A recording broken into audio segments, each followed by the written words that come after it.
দ্রুতই যেন এসব বেআইনি কর্মকাণ্ড বন্ধ করা হয় এবং এনআইডি তথ্যের অপব্যবহার রোধে প্রতিরোধমূলক পদক্ষেপ নেওয়া হয়। আমরা লক্ষ্য করছি যে একটি নির্দিষ্ট রাজনৈতিক দলের প্রার্থীরা এবং তাদের বিভিন্ন পর্যায়ের নেতা কর্মী ও সমর্থকেরা ধর্মীয় অনুভূতির অপব্যবহার করে নির্বাচনী প্রচারণা চালাচ্ছেন। বিএনপি চেয়ারম্যান জনাব তারেক রহমানের এই দ্বিতীয় নির্বাচনী সফর উপলক্ষে আয়োজিত বিভিন্ন কর্মসূচিতে অংশগ্রহণ করে ধানের শীষের পক্ষে গণমানুষ একটি অভূতপূর্ব গণজোয়ার সৃষ্টি করেছেন। আপনারা নিশ্চয়ই লক্ষ্য করেছেন যে বিপুল জনসমাগমের কারণে জনাব তারেক রহমানের অনেকগুলো কর্মসূচি বিলম্বিত হয়েছিল। তবুও সর্বস্তরের মানুষ স্বতঃস্ফূর্ত সরব এবং উৎসবমুখর উপস্থিতির মাধ্যমে তার প্রতি জনগণের যে অগাধ আস্থা এবং ভালোবাসা সেটিরই প্রতিফলন আমরা দেখেছিলাম। প্রিয় সাংবাদিক ভাই ও বোনেরা, আপনারা অবগত রয়েছেন যে আসন্ন ত্রয়োদশ জাতীয় সংসদ নির্বাচনে 292টি আসনে বিএনপির প্রার্থীরা ধানের শীষ প্রতীক নিয়ে নির্বাচন করছেন। ধানের শীষ প্রতীক নিয়ে আসন্ন নির্বাচনে অংশগ্রহণকারী প্রার্থীদের মধ্যে 85 জনেরই ইতিপূর্বে সংসদ সদস্য হিসেবে জনগণের জন্য কাজ করার প্রত্যক্ষ অভিজ্ঞতা রয়েছে। তারা জনগণের সেবা করেছেন, জনগণের পাশে থেকেছেন। এছাড়াও বিএনপি মনোনীত প্রার্থীদের মধ্যে 19 জন ইতিপূর্বে বিভিন্ন মন্ত্রণালয়ের গুরুত্বপূর্ণ দায়িত্ব পালন করেছেন। প্রার্থীদের রাষ্ট্র পরিচালনার এই অতীত অভিজ্ঞতা এবং জনসম্পৃক্ততা গণমানুষের দল বিএনপিকে একটি ভিন্ন উচ্চতায় নিয়ে গিয়েছে। শিক্ষাগত যোগ্যতার দিক থেকেও বিএনপি প্রার্থীদের সক্রিয়তা রয়েছে এবং 237 জন ন্যূনতম স্নাতক সম্পন্ন করেছেন। বিএনপি আসন্ন নির্বাচনে সর্বোচ্চ সংখ্যক 10 জন নারী প্রার্থীকে মনোনয়ন দিয়েছে, যা নারীর ক্ষমতায়নে আমাদের দলীয় প্রতিশ্রুতির বহিঃপ্রকাশ।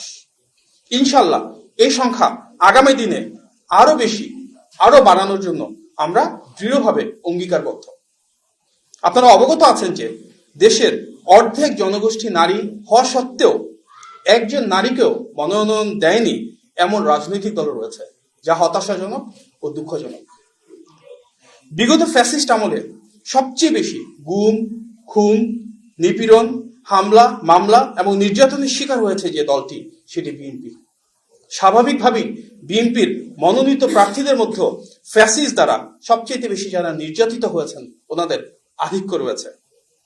বিগত স্বৈরাচারী শাসন আমলে গুম হওয়াদের মধ্যে রয়েছেন 3 জন প্রার্থী তথা জনাব সালাউদ্দিন আহমদ, জনাব আনিসুর রহমান তালুকদার খোকন ও জনাব হুম্মাম কাদের চৌধুরী। এছাড়াও গুমের শিকার হওয়া পরিবারের মধ্য থেকে 2 জন প্রার্থী রয়েছেন। তারা হলেন সাবেক এমপি জনাব ইলিয়াস আলীর স্ত্রী তাহসিন রুজদি লুনা এবং সাজিদুল ইসলাম সুমনের বোন ও মায়ের ডাকের সমন্বয়ক সানজিদা ইসলাম তুলি। উল্লেখ্য যে বিএনপির প্রার্থীদের মধ্যে প্রায় সকলের নামেই বহু মামলা রয়েছে, অনেকের বিরুদ্ধেই তার সংখ্যায় শতাধিক ছাড়িয়ে গেছে। প্রিয় সাংবাদিক ভাই ও বোনেরা, আমরা লক্ষ্য করছি যে একটি নির্দিষ্ট রাজনৈতিক দলের প্রার্থীরা এবং তাদের বিভিন্ন পর্যায়ের নেতা কর্মী ও সমর্থকেরা ধর্মীয় অনুভূতির অপব্যবহার করে নির্বাচনী প্রচারণা চালাচ্ছেন। সামাজিক যোগাযোগ মাধ্যমে প্রকাশিত এ ধরনের কিছু পোস্ট এবং ভিডিও আমাদের সবার নজরে এসেছে, যেখানে বলা হচ্ছে তাদের প্রতীককে জয়লাভ করানো মানে নিজের ইমানকে জয়লাভ করানো এবং জান ও মাল দিয়ে সেই প্রতীককে জয়লাভ করানো ইমানের দায়িত্ব। বলা হচ্ছে যে দুঃখজনকভাবে বলতে হয়, কবরে গিয়ে বলা যাবে দিন কায়েমের জন্য সেই নির্দিষ্ট প্রতীকে ভোট দেওয়া হয়েছে। ধর্মের অপব্যাখ্যা দিয়ে ভোট চাওয়ার এই অপপ্রয়াস অনাকাঙ্ক্ষিত। এটি দৃশ্যমান যে ধর্মীয় বিশ্বাস ও আবেগকে ব্যবহার করে দেশের ভোটারদের প্রভাবিত করার যে চেষ্টা, সেটি নির্বাচনের স্বচ্ছতা, নিরপেক্ষতা, অবাধ ও সুষ্ঠু পরিবেশকে মারাত্মকভাবে ক্ষুণ্ণ করছে। আপনারা জানেন, এ ধরনের কর্মকাণ্ড গণপ্রতিনিধিত্ব আদেশ 1972-এর 77(1) ঘ অনুচ্ছেদে সুস্পষ্ট লঙ্ঘন এবং আইন অনুযায়ী অসৎ প্রভাব বিস্তার হিসেবে শাস্তিযোগ্য অপরাধ হিসেবে পরিগণিত হয়। তাই আমরা দ্রুত কার্যকর ব্যবস্থা গ্রহণের দাবি জানাচ্ছি। আপনারা জানেন, নির্দিষ্ট রাজনৈতিক দলটির কর্মী সমর্থকেরা বাড়ি বাড়ি গিয়ে মহিলা ভোটারদের এনআইডি কার্ডের কপি, মোবাইল নাম্বার এবং বিকাশ নাম্বার সংগ্রহ করছেন। এই বিষয়ে আমরা নির্বাচন কমিশনকে অবহিত করেছিলাম এবং বিষয়টি আমলে নেওয়ায় আমরা নির্বাচন কমিশনের প্রতি কৃতজ্ঞতা জ্ঞাপন করছি। তবে একই সঙ্গে আমরা আশঙ্কা করছি যে ইতিমধ্যে সংগৃহীত এসব ব্যক্তিগত তথ্য ব্যবহার করে ভুয়া বা জাল ভোট প্রদান, প্রতারণামূলক ভোট, মৃত ব্যক্তিদের নামে ভোট প্রদান এবং মোবাইল ফাইন্যান্সিয়াল সার্ভিসের মাধ্যমে ভোটারদের আর্থিক প্রলোভন দেখিয়ে প্রভাবিত করার চেষ্টা করা হতে পারে। আপনারা জানেন, এই ধরনের কর্মকাণ্ড ভোটার তালিকা আইন 2009-এর ধারা 14, দণ্ডবিধি 1860-এর ধারা 417 ও 420 এবং ডিজিটাল নিরাপত্তা আইন 2018-এর ধারা 2 অনুযায়ী দণ্ডনীয় অপরাধ।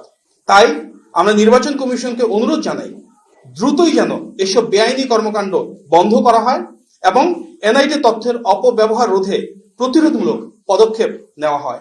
আমরা জানতে পেরেছি, প্রতিটি ভোট কেন্দ্রে ভলান্টিয়ার ক্যাটাগরির 13 থেকে 15 জন আনসার ও ভিডিপি সদস্য নিয়োগ দেওয়া হবে, যাদের একটি বড় অংশ সাধারণত স্থানীয় বাসিন্দা।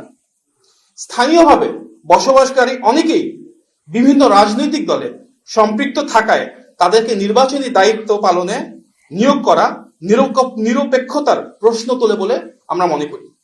তাই আমরা নির্বাচন কমিশনের কাছে আনসার ও ভিডিপি সদস্যদের নিরপেক্ষ ভূমিকা নিশ্চিত করার জন্য তাদেরকে নিজ থানার বাইরে ভিন্ন জায়গায় নির্বাচনী দায়িত্ব প্রদানের দাবি জানিয়েছি।